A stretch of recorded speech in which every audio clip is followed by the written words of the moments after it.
পৃথিবীর বিভিন্ন দেশে যেমন বাণিজ্য নিষেধাজ্ঞা দেয়, সামরিক নিষেধাজ্ঞা দেয়, সেই রকম এই চুক্তির শর্ত না মানলে তখন বাংলাদেশের উপরেও নিষেধাজ্ঞা আরোপ করতে পারে। সেই ধরনের শর্ত এই চুক্তির মধ্যে রয়েছে। আমরা সে কারণে বলতে চাই, এই ধরনের গোলামির চুক্তি বাংলাদেশের মানুষ মানতে বাধ্য না, বাংলাদেশের মানুষ মানবে না। সংগ্রামী বন্ধুগণ, আপনারা জানেন আমাদের দেশ, আমরা সিঙ্গাপুর হতে চাই, মালয়েশিয়া হতে চাই। মালয়েশিয়ার বাণিজ্য মন্ত্রী, শিল্পমন্ত্রী তারা বলেছে, মার্কিন যুক্তরাষ্ট্র যখন এই পাল্টা শুল্ক আরোপ করে, তখন এই পাল্টা শুল্কের বিরুদ্ধে মার্কিন যুক্তরাষ্ট্রের সর্বোচ্চ আদালত, হাইকোর্ট, সেখানে তারা রায় দিয়েছে এই শুল্ক আরোপ করতে পারবে না মার্কিন যুক্তরাষ্ট্র।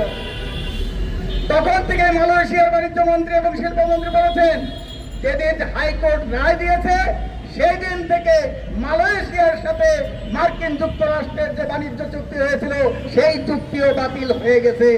কাজেই আমরা বাংলাদেশের সরকারের কাছে দাবি জানাতে চাই, মালয়েশিয়ার সরকার যদি তাদের সাথে সম্পাদিত বাণিজ্য চুক্তি বাতিল করতে পারে, বাংলাদেশের সরকার কেন এই ধরনের রতজান চুক্তি, জাতীয় স্বার্থ বিরোধী চুক্তি বাতিল করতে পারবে না? সেই জবাব এই তারেক রহমানের সরকারকে দিতে হবে। সংগ্রামী বন্ধুগণ, আমরা এই সুনির্দিষ্ট 3টি দাবিতে আজকের এই সমাবেশ বিক্ষোভ আয়োজন করেছি। সামনে ঈদ, শুনেছেন আপনারা যে 90 দিনের মধ্যে এই চুক্তি কার্যকর করতে হবে। ইতিমধ্যে 35 দিন অতিবাহিত হয়েছে। 9 তারিখ থেকে আজকে 16 তারিখ, আগামী আরো 55 দিন আছে।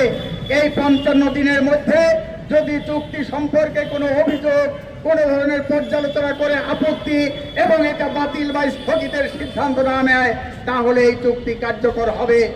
55 দিনের আগেই যাতে এই চুক্তি বাতিলের ব্যাপারে সুনির্দিষ্ট পদক্ষেপ এবং ঘোষণা দেশবাসীর সামনে দেয়, সেই দাবি আমরা সরকারের কাছে জানাচ্ছি।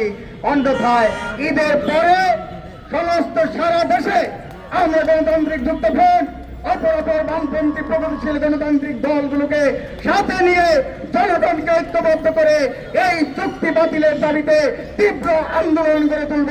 কঠোর আন্দোলনের মাধ্যমে সরকারকে বাধ্য করব এই গোলামির চুক্তি বাতিল করতে।